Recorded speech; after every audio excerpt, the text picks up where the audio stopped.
Three generations of music's legendary Wilson family joined together with dozens of other friends and musicians in Agora Hills, California, Thursday night for a charity concert saluting the Beach Boys, marking the first time since Brian Wilson's death just over 3 weeks ago that there had been a public celebration of his music involving members of this particular tribe.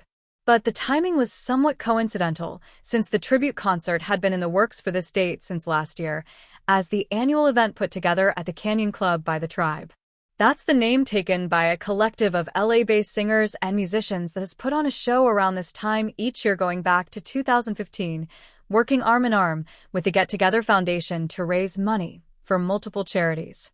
Thursday's show included a lot of performers associated with the tribe who don't have a clear connection to the Beach Boys, but the many guest artists who are a part of the extended Beach Boys family ensured an especially sentimental night. 2 former members of the Beach Boys also took the stage.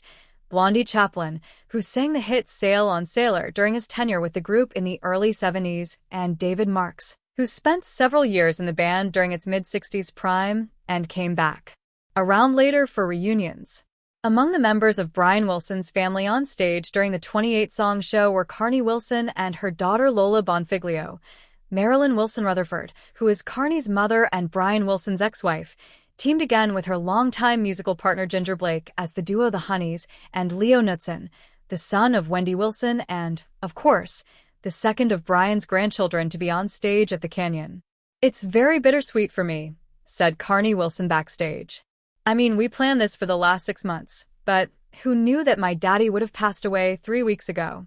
So really, I barely made it here tonight, but I'm here." The sweet part for Carnie was in having her mother and daughter both featured beside her.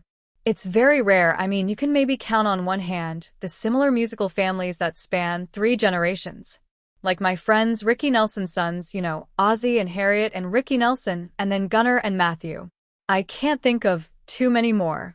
And it's a pleasure and a delight that my daughter Lola is going to open the second set with The Warmth of the Sun, and it's going to knock everybody's socks off.